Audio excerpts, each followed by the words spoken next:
Hello दोस्तों, स्वागत है आप सभी का डॉक्टर तमन्ना क्लासेस में। तो आज हम पढ़ेंगे नवंबर 2023 मंथ के कुछ इंपॉर्टेंट करंट अफेयर्स। तो पहला क्वेश्चन है, भारत के सर्वोच्च न्यायालय की पहली महिला न्यायाधीश कौन थी? तो ये कौन थी? ये थी जस्टिस एम फातिमा बीवी। अभी हाल ही में इनका निधन हो गया है, इसीलिए ये अभी न्यूज में था क्वेश्चन। नेक्स्ट क्वेश्चन है, इस वीडियो में हम रैपिडली रिवीजन करेंगे क्योंकि डेली करंट अफेयर्स की क्लासेस तो आप करते ही हो, तो इसमें आपको रैपिडली कवर करवाऊंगा इंपॉर्टेंट क्वेश्चंस। सेकंड क्वेश्चन है, जो भी 37th नेशनल गेम्स गोवा में हुए थे उसके अंदर मेडल टैली में कौन से राज्य ने टॉप टॉप किया है, मतलब पदक तालिका में कौन सा राज्य शीर्ष पे रहा है? तो वो रहा है महाराष्ट्र। और इसके जो टॉप टॉप 3 मेडलिस्ट हैं ये आपको याद होने चाहिए। पहले पे कौन था? महाराष्ट्र। सेकंड पे सर्विसेज रही हैं और थर्ड पे है हरियाणा। नेक्स्ट क्वेश्चन है, कौन सा प्लेयर क्रिकेट के इतिहास में टाइम आउट दिए जाने वाला पहला खिलाड़ी बन गया है? तो ये बन गया एंजिलो मैथ्यूज।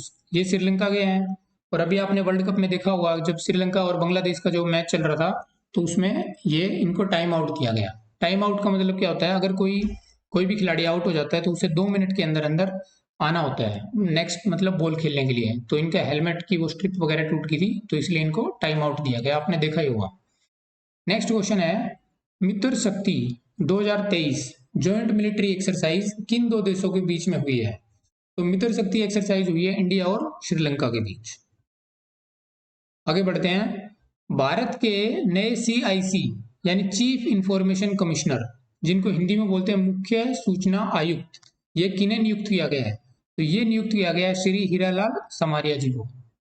डायरेक्टली आपको मैच द फॉलोइंग में पूछ लेंगे, ऐसे सीआईसी, इस आपको लेफ्ट साइड में सीआईसी चीफ इंफॉर्मेशन कमिश्नर, और जैसे कि ऑडिटर जनरल कंट्रोल कैग, इधर कैग दे देंगे, या फिर चीफ जस्टिस ऑफ इंडिया, और राइट साइड में इनके नेम। तो आपको मैच द फॉलोइंग पूछ सकते हैं।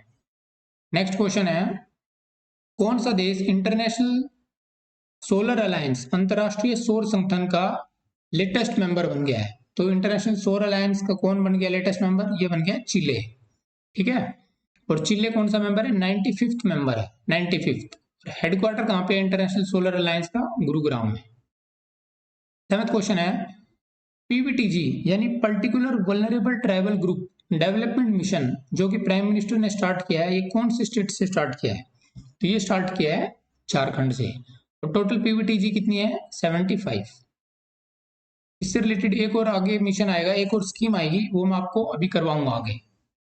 अगला क्वेश्चन है, who has become player of the tournament of world cup 2023? तो ये बन गया है Virat Kohli, player of the tournament. ये क्वेश्चन थोड़ा इंपॉर्टेंट है, सिल्कियारा टनल, सिल्कियारा टनल भारत के किस राज्य में है? तो ये है उत्तराखंड में है। अभी बहुत ही न्यूज में है, आपने देखा होगा कि इसके अंदर मजदूर फंस गए थे, वो ऐसे सुरंग कोलैप्स हो गई थी, तो उसको अभी इन लोगों को भी सुरक्षित निकाल लिया गया है 17 या 18 दिन की मेहनत के बाद। नेक्स्ट क्वेश्चन है, 54वें IFFI यानी international film festival of India में किस फिल्म ने गोल्डन पिकॉक पुरस्कार जीता है? तो ये अवार्ड मिला है एंडलेस बॉर्डर्स मूवी को। और ये मूवी एक पर्शियन फिल्म है जिसको डायरेक्ट किया है अब्बास अमीनी ने। और इफ्फी हर साल कहाँ पे होता है? इफ्फी मतलब international film festival of India, ये हर साल गोवा में होता है। अब की बार ये 20 नवंबर से 28 नवंबर के बीच हुआ। अगला क्वेश्चन है, अनाक कराकोटोवा ज्वालामुखी किस देश में स्थित है? तो ये न्यूज में था क्योंकि इसके अंदर हाल ही में विस्फोट हुआ था। ये एक एक्टिव एक्टिव वोल्केनो है। दो टाइप के वोल्केनो होते हैं, एक्टिव और डोरमेंट। डोरमेंट का मतलब जो ज्यादा फटते नहीं, मतलब शांत से रहते हैं। तो ये एक्टिव वोल्केनो है और ये कहाँ पे है? इंडोनेशिया में। अगला है, PMGKAY स्कीम स्टैंड्स फॉर, मतलब इसकी फुल फॉर्म पूछी जा सकती है आपसे कि इसकी फुल फॉर्म क्या है। ये स्कीम बहुत ही इंपॉर्टेंट स्कीम है। इसकी फुल फॉर्म क्या है? प्रधानमंत्री गरीब कल्याण अन्न योजना। इस स्कीम का मतलब क्या है? अभी ये न्यूज में क्यों थी? क्योंकि अभी इसे एक्सटेंड कर दिया गया। इसकी हर एक बात आपको डिटेल में पता होना चाहिए। अभी ये स्कीम 5 साल के लिए एक्सटेंड की कर दी गई है फर्दर। और ये स्कीम सबसे पहले कब लॉन्च हुई थी? कोरोना में। सबसे पहले अप्रैल 2020 में इसको लॉन्च किया गया था, कोविड-19 के टाइम, सिर्फ 3 महीने के लिए। ठीक है, इसके अंदर क्या होता था कि फ्री अनाज दिया जाता था कि भाई उस टाइम वर्कर्स के पास काम नहीं होता था, लोग अपने घरों में थे, किसी को काम नहीं मिल रहा है, तो 3 महीने के लिए गवर्नमेंट ने फ्री में कि सबको फूड ग्रेन्स दिए जाएंगे जो जो इलिजिबल है इसके अंदर। लेकिन फिर इसे 3 महीने के लिए थी, बाद में इसे मल्टीपल एक्सटेंशन मिलता रहा, मतलब बढ़ाते रहे और अभी दिसंबर 2023 तक फाइनली ये स्कीम खत्म होने वाली थी, लेकिन अभी गवर्नमेंट ने इसे फिर 5 साल के लिए फिर बढ़ा दिया, यानी 1 जनवरी 2024 से लेके अब ये दिसंबर 2028 तक वैलिड रहेगी। और इस स्कीम के अंदर क्या है, फ्री फूड ग्रेन दिया जाएगा अप्रोक्सीमेटली 81 करोड़ लोगों को, ठीक है। और ऐसा कहा जाता है कि पूरे वर्ल्ड की सबसे बड़ी सोशल वेलफेयर स्कीम है ये, 81 करोड़ लोगों को फ्री फूड ग्रेन देना, समझ रहे हो। और इसके अंदर क्या है कि 5 किलोग्राम फूड ग्रेन दिए जाएंगे, 5 किलोग्राम अनाज दिया जाएगा हर व्यक्ति को पर मंथ, पर पर्सन पर मंथ, फ्री में। जो भी मतलब इसमें जो भी इसके जो इलिजिबल बेनिफिशरीज हैं, जो भी जैसे गरीब जो उसमें आते हैं लिस्ट में, तो ये स्कीम आपको याद रखनी है। अगला क्वेश्चन है, लेटेस्ट रिपोर्ट्स के अनुसार कौन सा राज्य दूध उत्पादक में सबसे टॉप पे है? Which state is the top milk producer in 2022 and 23 की जो रिपोर्ट आई है, तो ये है उत्तर प्रदेश। अब आप ये गलती से जैसे पंजाब, हरियाणा या फिर ये क्लिक मत कर देना राजस्थान, पहले राजस्थान था पिछले साल, लेकिन अभी उत्तर प्रदेश है टॉप पे। अगला क्वेश्चन है, कौन से शहर को सिटी ऑफ लिटरेचर का दर्जा दिया गया है यूनेस्को द्वारा? तो सिटी ऑफ लिटरेचर का दर्जा मिला है कोझिकोडे केरला, कोझिकोडे केरला को। और एक और क्वेश्चन आएगा इसी से रिलेटेड कि सिटी ऑफ म्यूजिक का दर्जा किसे दिया गया है, तो उसका आंसर है ग्वालियर, वो आगे आ जाएगा क्वेश्चन। अगला क्वेश्चन है, 2023 के यूएनएचसीआर नानसेन शरणार्थी पुरस्कार यानी यानी यूएनएचसीआर नानसेन रिफ्यूजी अवार्ड किसने जीत लिया है? ये अवार्ड किसने जीता है? तो ये जीता है अब्दुल्लाई मायर ने, ठीक है। और ये क्या है, इसके बारे में आपको मैं बता दूं, यूएनएचसीआर की full form United Nations high commission for refugee. और ये अवार्ड किन लोगों को दिया जाता है? ये अवार्ड उन लोगों को मिलता है जो रिफ्यूजीज को प्रोटेक्ट करते हैं या उनकी थोड़ी कुछ मदद करते हैं, मेनली रिफ्यूजीज को प्रोटेक्शन के लिए। जैसे कि आपकी कंट्री में कोई रिफ्यूजी आ गए, तो लोग तो नहीं चाहते ना कि हमारी कंट्री में आए, तो उनकी जैसे एजुकेशन में मदद करना या उनको हेल्थ न्यूट्रिशन मदद करने के लिए, तो ये अवार्ड दिया गया है इनको अब्दुल्लाई मायर को। और ये कौन है अब्दुल्लाई मायर? ये एक जर्नलिस्ट हैं और ये खुद भी एक रिफ्यूजी थे, कहाँ से? सोमालिया से। इनको अवार्ड इसलिए मिला है क्योंकि उन्होंने बहुत सारे बच्चों की एजुकेशन में मदद की है, उनको एजुकेशन लेने के लिए। इन्होंने 1 लाख किताबें प्रोवाइड की है उन बच्चों को जो मतलब एक तरीके से रिफ्यूजी थे, कहाँ पे? केनिया में। तो बहुत ही अच्छा काम किया इन्होंने ये। नेक्स्ट क्वेश्चन है, वैक्सीन मबेला किस बीमारी के इलाज के लिए लॉन्च की गई है? तो ये लॉन्च की गई है मीजल्स एंड रूबेला बीमारी को ठीक करने के लिए। ये मैंने आपको ऊपर बता ही दिया कि सिटी ऑफ म्यूजिक संगीत के शहर के रूप में कौन से शहर को मान्यता दी गई है यूनेस्को द्वारा? तो यह है ग्वालियर। ये भी न्यूज में था क्वेश्चन, ये इंपॉर्टेंट क्वेश्चन, आप इसको अच्छे से याद रख लो। Changthang wildlife sanctuary, Changthang वन्य जीव अभ्यारण्य भारत के किस राज्य या फिर यूनियन टेरिटरी में स्थित है? तो ये है लद्दाख में। अब ये नाम देख के आप मणिपुर या फिर मतलब नॉर्थ ईस्टर्न स्टेट्स कंसिडर मत कर ना कि चांगथांग मणिपुर जैसा लग रहा है, ऐसा ऐसा नहीं, ये आप करेक्टली याद रख लो कि लद्दाख, ठीक है। और अभी ये न्यूज में क्यों है? क्योंकि यहाँ पे इस वाइल्ड लाइफ सेंचुरी के अंदर साउथ ईस्ट एशिया का पहला डार्क स्काई रिजर्व सेटअप होने जा रहा है। डार्क स्काई रिजर्व का मतलब क्या है? डार्क स्काई रिजर्व का मतलब है एक ऐसा एरिया जहाँ पे कोई लाइट पोल्यूशन ही नहीं होगा, जहाँ पे ऐसा एरिया जो आर्टिफिशियल लाइट पोल्यूशन से फ्री रहेगा। जैसे आपने देखा हो गाँव का एरिया, जहाँ पे गाँव या फिर दूर दराज पहाड़ों में जहाँ पे लाइट ही नहीं आती ज्यादा, आप जहाँ पे स्टार्स वगैरह इजीली देख सकते हो, तो ऐसे एरिया को बोलते हैं dark sky reserve. Next question है, एनकोर सॉफ्टवेयर किस ऑर्गेनाइजेशन ने डिजाइन किया है? तो एनकोर की फुल फॉर्म भी आपको पता होनी चाहिए और सीधा सीधा वन लाइनर क्वेश्चन बनता है कि ये कौन सी ऑर्गेनाइजेशन द्वारा डिजाइन किया गया है? तो ये डिजाइन किया है इलेक्शन कमीशन ऑफ इंडिया ने। अभी जैसे चुनाव चल रहे हैं 5 राज्यों में, अभी चुनाव बने, चुनाव अभी हो ही रहे हैं, अभी जैसे कल तो रिजल्ट ही आ जाएगा 3 दिसंबर को, राजस्थान में, तेलंगाना में और इन राज्यों में। तो ये software election commission of India ने बनाया है। इसकी फुल फॉर्म क्या है? Enabling communication on real time environment. अभी ये जो सॉफ्टवेयर है ना, ये जो रिटर्निंग ऑफिसर होते हैं इलेक्शन में, जो आर होते हैं, उनकी मदद करने के लिए, वो रियल टाइम डेटा या मतलब वोटर्स की कोई डिटेल उन सब के लिए है ये। बेसिकली आप इतना याद रखो बस कि इलेक्शन कमीशन ऑफ इंडिया ने इसको डिजाइन किया है। नेक्स्ट क्वेश्चन है, बुकर प्राइज 2023 किसने जीता है? तो ये जीता है पॉल लिंच ने। पॉल लिंच को अपनी नोवेल के लिए मिला है, कौन सी नोवेल के लिए? प्रोफेट सॉन्ग के लिए। ये नोवेल भी इंपॉर्टेंट है, आपको याद रखनी है कि प्रोफेट सॉन्ग एक नोवेल है पॉल लिंच की, उसको मिला बुकर प्राइज 2023। ये कहाँ के रहने वाले हैं? आयरलैंड के। ये कोई ज्यादा इंपॉर्टेंट नहीं कि कहाँ से रहने वाले हैं। अगला क्वेश्चन है क्लेयूचेवस्काया वोल्केनो या फिर क्लेयूचेवस्काया ज्वालामुखी कहाँ पे स्थित है। ऊपर भी एक क्वेश्चन आया था ऐसे, तो ये भी मैंने आपको बताया कि ये कहाँ पे है, रशिया में, क्योंकि इसके अंदर भी विस्फोट हुआ है। तो ये ज्योग्राफी का क्वेश्चन बनता है, वर्ल्ड ज्योग्राफी का को पता होना चाहिए, मोटा मोटा आप याद रखो कि किधर है, रशिया में। नेक्स्ट क्वेश्चन है खेलो इंडिया पैरा गेम्स 2023 का मैस्कोट क्या है, या फिर हिंदी में क्या बोलते हैं, शुभंकर। तो इसका शुभंकर क्या है, उज्ज्वला। उज्ज्वला एक स्पैरो है। और ये भी जैसे chain chain, Kong Kong, Lian Lian या फिर मोगा, ब्लेज एंड टोंग, ये मैस्कोट भी आपको याद होने चाहिए। तो ये भी मैं आपको बता देता हूँ। जैसे एशियन गेम 2023 जो भी चाइना में हुए थे, हांगकांग, उधर हांगकांग के हुंजू में, ठीक है, तो ये अभी हुए हैं। तो इसका एशियन गेम का मैस्कोट क्या है, chain chain, Kong Kong, Lian Lian, ठीक है। नेशनल गेम्स 2023 अभी मैंने आपको ऊपर करवाया था क्वेश्चन इससे रिलेटेड की, अभी 37वें नेशनल गेम हुए हैं। कहाँ पे, गोवा के अंदर, जो मैंने क्वेश्चन बताया था ना ऊपर की महाराष्ट्र ने टॉप किया है, फिर सर्विसेज हैं, और थर्ड पे कौन था, हरियाणा। तो नेशनल गेम 2023 का मैस्कोट क्या था, मोगा। और क्रिकेट वर्ल्ड कप 2023 अभी हुआ, उसका मैस्कोट है ब्लेज एंड टॉप।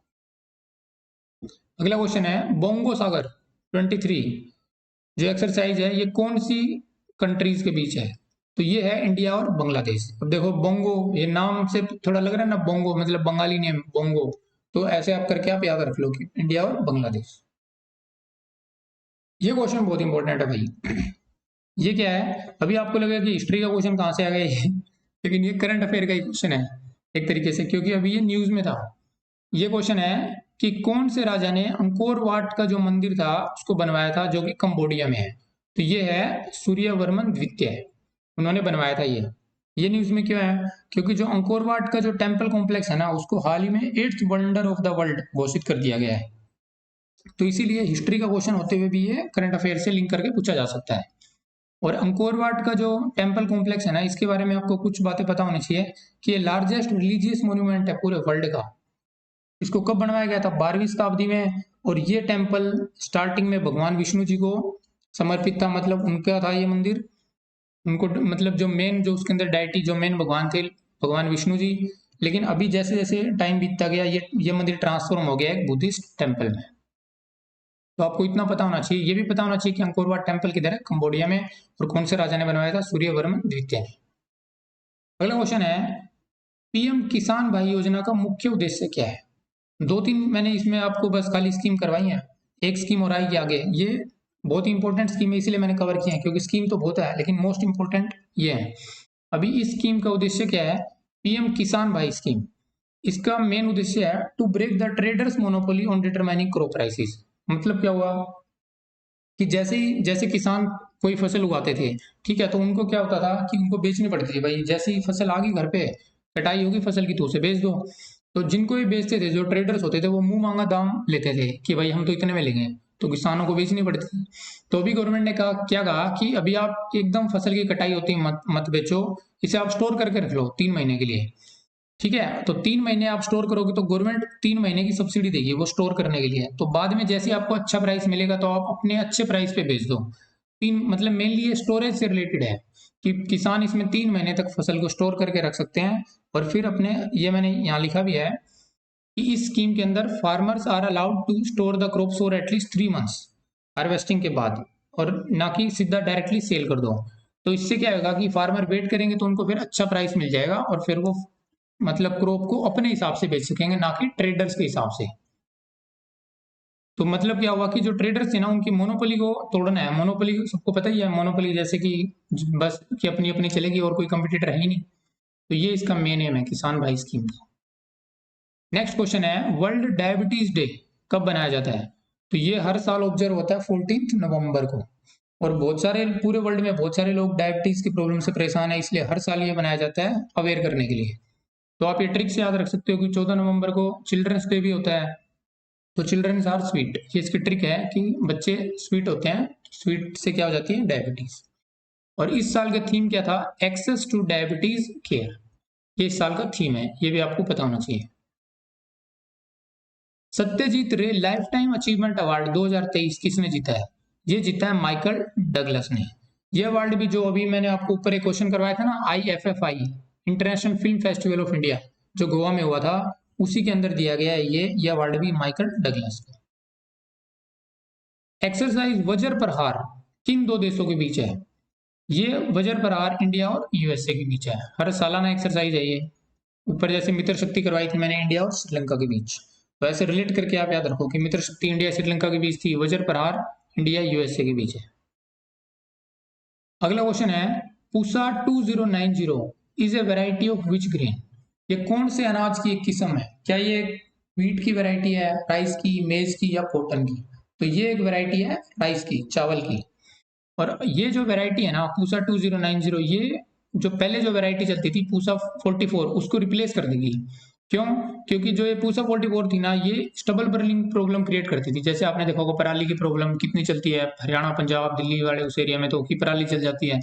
तो ये पूसा 44 क्या थी, पराली ज्यादा छोड़ती थी नीचे, मतलब ज्यादा पराली रह जाएगी। तो अभी पूसा 2090 से क्या है कि पराली की प्रॉब्लम बहुत हद तक सोल्व हो जाएगी। ज्यादा पराली मतलब इसमें जनरेट ही नहीं होगी। अगला क्वेश्चन है यूनिफॉर्म सिविल कोड यानी कि समान नागरिक संहिता लागू करने वाला पहला राज्य कौन सा बनने जा रहा है?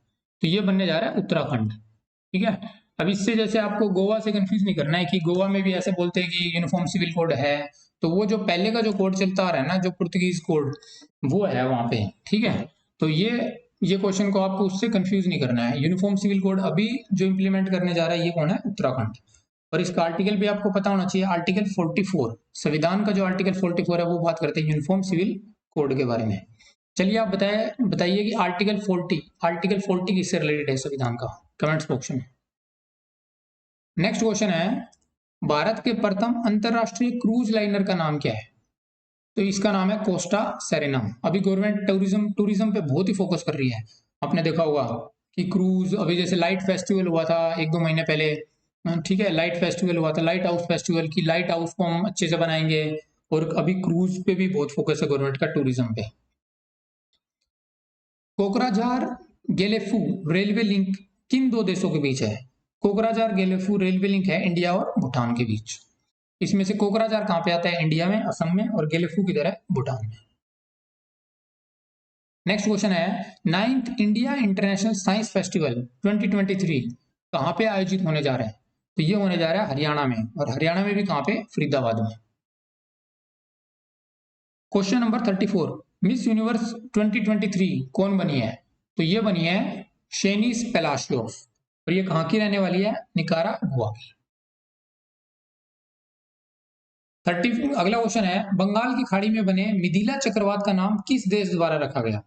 आपको पता होगा कि जैसे बे ऑफ बंगाल में जो भी साइक्लोन आते हैं तो हर कंट्री के जैसे बारी बारी आती है कि अब की बार ये कंट्री नेम रखेगी, फिर ये ऐसे जो भी बे ऑफ बंगाल को जो लगती कंट्रीज हैं।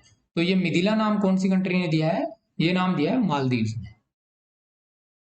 अगला क्वेश्चन है हाल ही में टेंटालम जो धातु है उसकी खोज की गई है, तो ये कौन सी नदी से इसकी खोज की गई है? तो ये भी मिली है भाई सतलुज नदी में। सतलुज जो उधर पंजाब की साइड मूव करती है ना, जो नदी जो बहती है पंजाब, 5 नदियों का एरिया पंजाब, सतलुज, तो ये मिली है सतलुज में टेंटालम। अगला क्वेश्चन है अमीनी जो इन दिनों न्यूज में, ये क्या है? क्या ये एक मिसाइल है डीआरडीओ की? क्या ये सैटेलाइट है या फिर कोई नया आर्टिफिशियल इंटेलिजेंस का टूल है? तो ये क्या है? ये है anti submarine watercraft, anti submarine, ठीक है, सबमरीन को टैकल करने के लिए अमीनी। सीधा सीधा याद रखो आप, जैसे एनकोर था ऊपर मैंने पूछा था ENCORE, एनकोर क्या है? एक सॉफ्टवेयर था, किसने डिजाइन किया था? इलेक्शन कमीशन ऑफ इंडिया ने। नेक्स्ट क्वेश्चन है सी बकथॉर्न फ्रूट, जो ये फ्रूट है ना इसको जीआई टैग मिला है यानी ज्योग्राफिकल इंडिकेशन टैग हाल ही में, ये कौन से राज्य का है या फिर कौन से यूनियन टेरिटरी का है? तो ये है लद्दाख का। ऑरेंज टाइप एक फ्रूट होता है, देखना आप, मतलब अच्छी, मतलब विटामिन सी पाया जाता है उसमें, तो ये लद्दाख का है। अगला क्वेश्चन है IISR चंद्रा किस मसाले की एक नई अधिक उपज देने वाली किस्म है? मतलब कि हाई यील्डिंग वैरायटी है ये। इसका मतलब क्या हुआ कि मतलब आप इसको यूज करोगे तो आपको यील्ड अच्छी होगी, मतलब अच्छी आपको उपज मिलेगी। तो ये IISR चंद्रा किसकी है? ब्लैक पेपर की। ब्लैक पेपर का मतलब क्या है? काली मिर्च। लास्ट क्वेश्चन है लता मंगेशकर अवार्ड 2023 किसने जीता है? तो ये जीता है सुरेश ईश्वर वाडकर जी ने। तो इसी के साथ ये वीडियो यहीं तक। इसमें मैंने आपको टॉप 40 नवंबर के करंट अफेयर्स करवाए हैं। इन ये सारे के सारे क्वेश्चन इंपॉर्टेंट हैं ज़्यादातर। इसमें जैसे स्कीम भी मैंने कवर किए हैं, फेस्टिवल भी मोस्टली मैंने ट्राई किया है कवर करने के लिए। और ऐसे भी नहीं कि आपको बहुत ही ज़्यादा करवा दिए, 40 क्वेश्चन तो ज़्यादा कुछ होते नहीं, तो मोस्टली आप इन सबको याद रख ही लें। इसी के साथ थैंक यू एवरीवन। अगर आपको कंटेंट अच्छा लगा then subscribe to our channel doctor Tamanna classes, और हमारी वेबसाइट पे भी आप विजिट कर सकते हैं gkcomplete.com पे। Thank you.